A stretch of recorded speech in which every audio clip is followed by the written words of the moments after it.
कंगना याद है जब आपने जब पहली बार जब घर में जिक्र किया हुआ कि बॉम्बे जाना है, मुंबई जाना है, एक्टिंग करनी है, तो क्या रिएक्शंस आए थे घर से?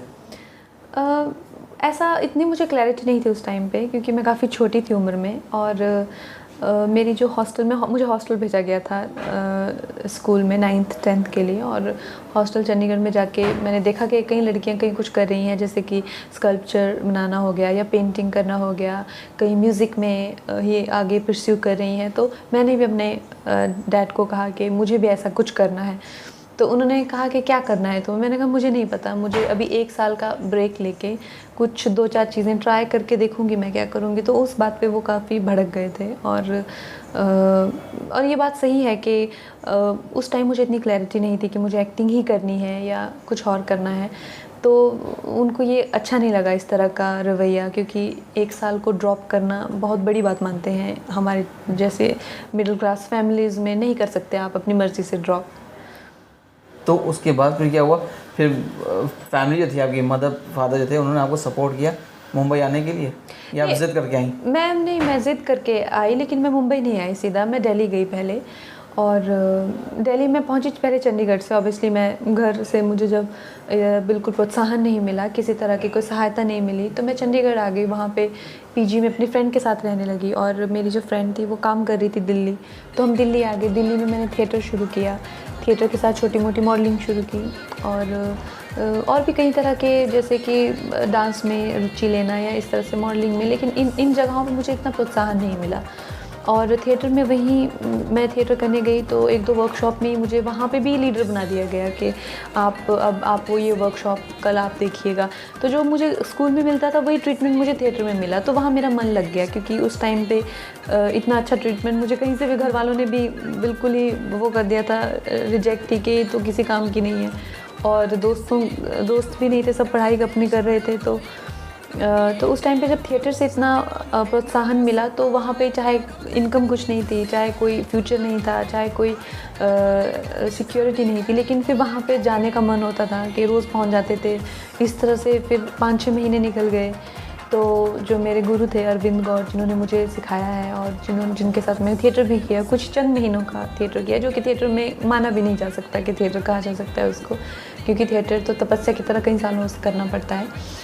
तो उन्होंने कहा कि यहाँ पे तो कोई फ्यूचर नहीं है इस जैसे कंट्री में थिएटर का, और तुम इतनी छोटी हो, इतनी यंग हो और 17 साल की हो, तो तुम अपना ट्राई क्यों नहीं करती कि फ़िल्मों में, और अच्छी खासी दिखती हो, तो हो सकता है तुम्हारा फ़िल्मों में और एक्टिंग अच्छी खासी जान लेती हो।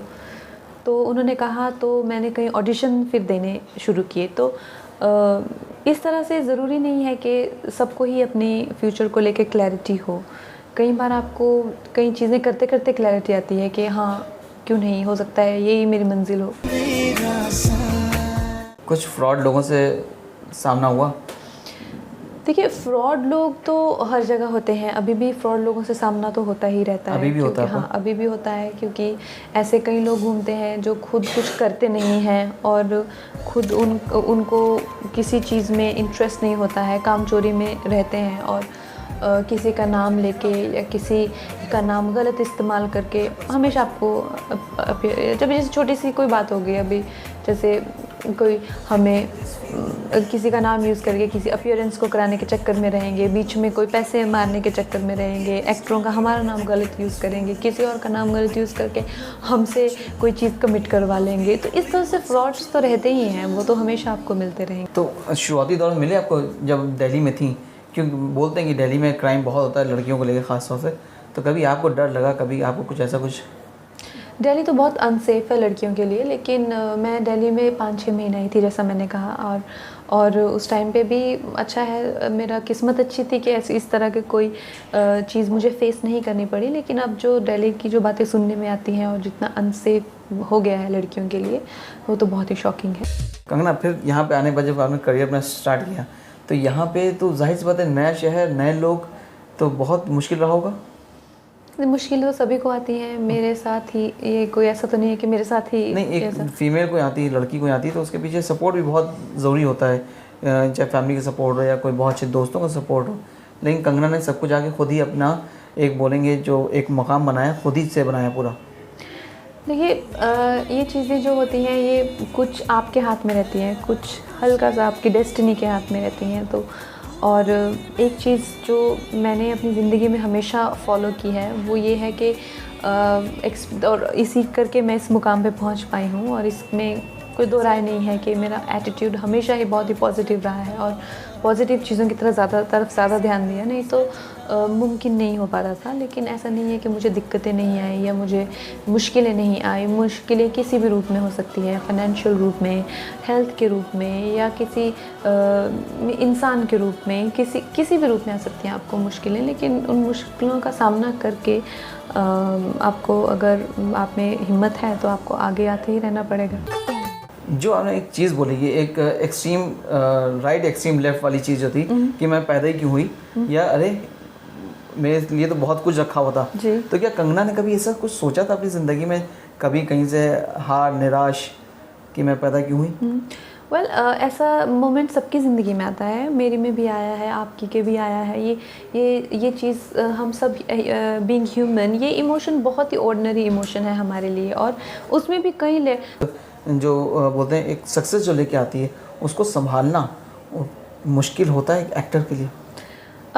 वेल आई थिंक होता है मुश्किल, क्योंकि सक्सेस हो जाना भी एक मुश्किल चीज़ है, हो जाए तो उसको सस्टेन करना भी मुश्किल चीज़ है। क्योंकि कई लोगों को आप आते जाते देखते हैं, फ्लेवर ऑफ सीज़न 1-2 साल के लिए सक्सेस हो जाते हैं, फिर उनका कोई अता पता ही नहीं है। तो मैं पिछले 7 साल से काम कर रही हूँ, तो इसको सस्टेन करना, लोग 2-4 फिल्में दे देते हैं, मैंने कितनी बड़ी बड़ी फिल्मों में काम किया है। आपको ये जो कॉन्स्टेंटली अपने आप पे काम करके, अपनी फिल्मों पे काम करके हुए, या नई तरीके से फिर सुपरहिट फिल्में देते ही रहना पड़ता है अगर आपको इस चीज़ को सस्टेन करना है। पूछेंगे कि जैसे आपने बोला था शुरू में कि फैमिली जो थी वो जाहिर सी बात है एक मिडिल क्लास फैमिली जो है वो अपनी लड़की को थोड़ा सा सोचती है कि अकेले ना जाने दे कहीं बाहर। लेकिन अब जब कंगना ने इतना बड़ा मुकाम बना लिया इंडस्ट्री में, अब फैमिली का क्या हाल है?